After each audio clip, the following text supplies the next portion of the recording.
Sam Goldsworthy, and I'm a member and trainee worship leader at St Day Methodist Church. For today's reflection, we're going to be thinking about a song called The Servant King by Graham Kendrick. If you're not familiar with it, there should be a link to it in the video description. So before we look too closely at the song, I think it would be useful to think about what the idea of a king meant to people in Jesus' time. Obviously, we still have a monarchy in this country, but our idea of what a king or queen is and does is quite different from what it would have been in the past. And so I'd like to start with a reading from the Old Testament, from 1 Samuel chapter 8, which tells a story from the end of Samuel's life, when he and the people of Israel are trying to decide how they will be led when he is no longer able to. Samuel told all the words of the Lord to the people who were asking him for a king.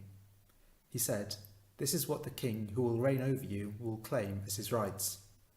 He will take your sons and make them serve with his chariots and horses, and they will run in front of his chariots. Some he will assign to be commanders of thousands and commanders of 50s, and others to plough his ground and reap his harvest, and others to make weapons of war and equipment for his chariots. He will take your daughters to be perfumers and cooks and bakers. He will take the best of your fields and vineyards and olive groves and give them to his attendants. He will take 1/10 of your grain and of your vintage and give it to his officials and attendants.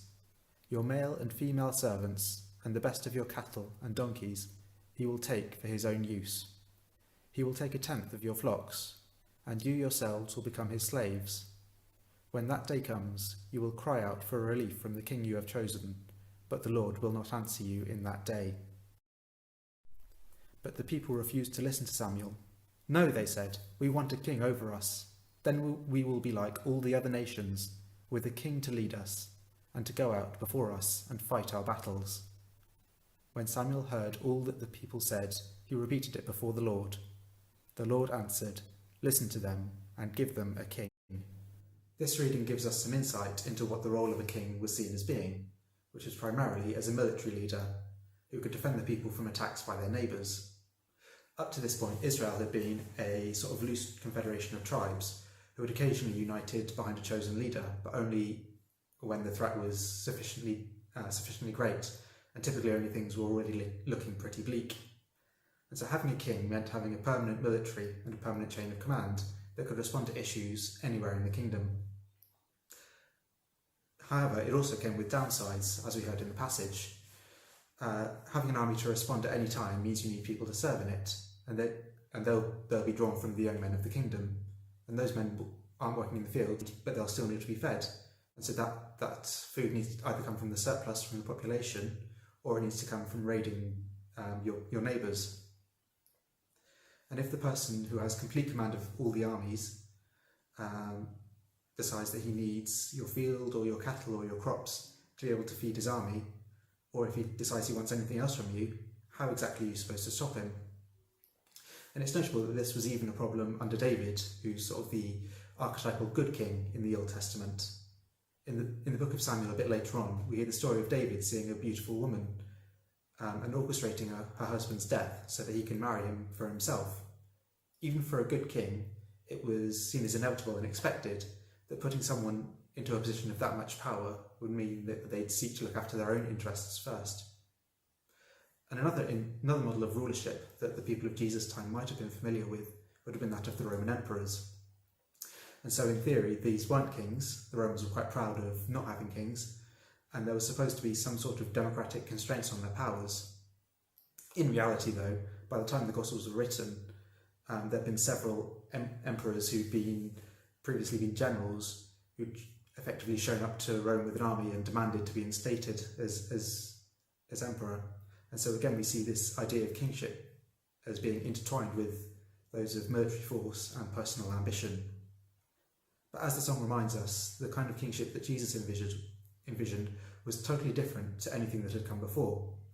Unlike other kings, his primary driving force is not his own ambition, but a deep and selfless love for all people.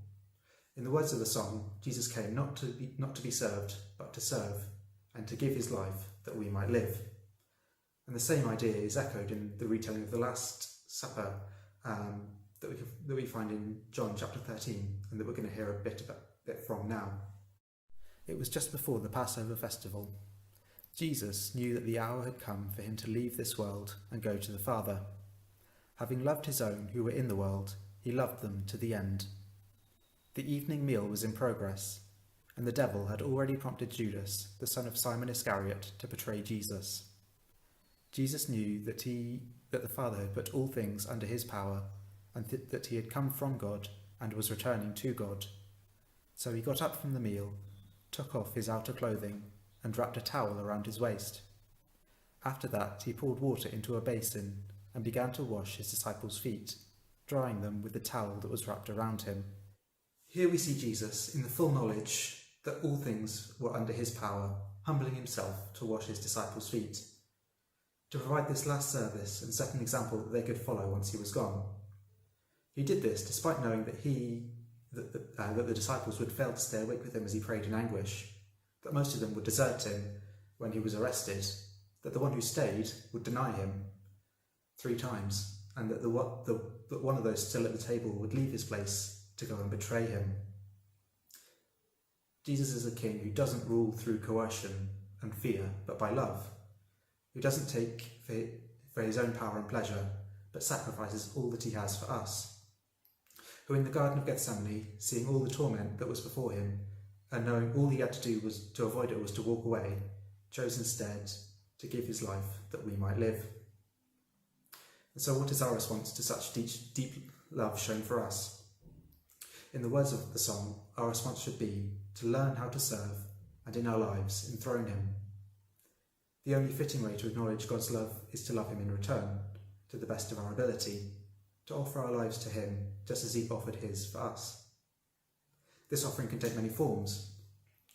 Our time reading and studying the Bible is part of it, as well as praying and worshipping God, either individually or as part of a group. And these are all important ways that we can offer that service. But the song reminds us that one of the most important parts of our offering to God is the service we provide to each other. In the words of the song, each other's needs to prefer, for it is Christ we're serving. Part of loving God has to be loving his creation, recognising his face in everyone we meet. This goes for each other in the church, but also for our wider communities and beyond. Maundy Thursday, or whenever else you happen to be watching, I invite you to reflect for a moment on what you can do today to show God's love to someone who might need it. I'd like to finish with a short prayer.